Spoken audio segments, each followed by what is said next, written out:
May check ako sa inyo mga langging. Ito ha, real talk and advice lang to sa mga OFW na may mga jowa dito sa ibang bansa. Lalo na sa mga nag apply sa ahensya, mga langga, no, na mas pinipili na mag-run away, sumasama sa mga jowa. Mga langga, dapat secure kayo sa mga sarili ninyo mga langga. Ang mga lalaki dito, una lang yan sila, okay. Sa una lang masaya. Then, pag nagkaroon na ng problema, hindi nyo na yan mahagilap mga langga. But not all naman na lalaki. Kung maswerte ka, makahanap ka talaga ng lalaki na andyan talaga sa tabi mo sa oras na magkaproblema ka man or hindi. Pero, lagi niyong tandaan mga langga, kung mahal na mahal ka talaga ng lalaki, hindi yan gagawa ng way na ikakasira ng buhay mo. In fact, siya pa nga ang tutulong sa'yo. Siya pa ang magaguide sa'yo para turuan ka ng ikakaganda ng buhay mo. Lalo na kung nandito ka sa ibang bansa mga langga.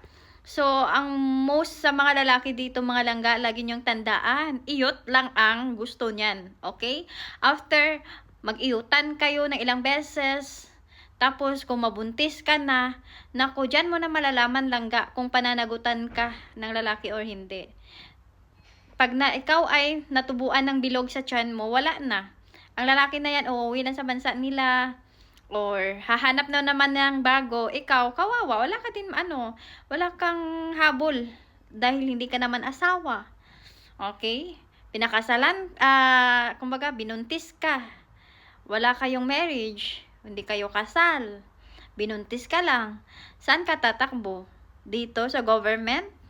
Lalo na yung mga babae dito, tumataka sa mga ahensya, tumataka sa mga amo, tinatakasan yung mga problema, dinagdagan ng bagong problema, ang mga problema nila, akala nila maganda lang ang buhay sa labas, okay? Na-share ko lang sa inyo dahil kanina naglinis kasi kami ng kwarto ng accommodation dito. Then, may nakita kong pregnancy test. Okay, pregnancy test to ng isang aplikante ko na tumakas dahil nabuntis ng Bangladesh at sumama sa Pakistani. Huwag niyong sirain yung buhay niyo, lalo na kung inaayos naman kayo ng mga amo or ng mga ahensya na napag-applyan nyo. Kasi once na masira ang papel nyo dito sa Middle East, lalo na dito sa UAE, kayo din ang magsasuffer niyan mga langga. Imagine, first time in my life, no, makakita ng pregnancy test ng sarili kong aplikante talaga. So, yun. Nag-iyot. Okay, sorry for my words, pero yun lang. Sana magsilbing aral sa mga kapwa nating OFW na kapag may jowa kayo, huwag nyo ubusin sa mga jowa nyo ang pagmamahal.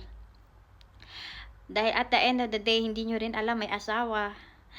Uuwi yan sa bansa nila at ikaw na bilang Pilipino, uuwi ka din sa bansa natin. Nandito tayo para sa future, magtrabaho, kung magka-jowa man, kung single ka, lalo na kung single ka, huwag mo sirain ang buhay mo langga sa tao na hindi ka kayang panindigan. Mangarap ka para sa future and the future, hindi habang buhay, malakas at kaya nating magtrabaho. Yan talaga ang lagi nating tandaan mga langga. Kaya huwag sirain ang buhay para lang sa lalaki na iiyutin ka lang at iiwanan. Yun lang.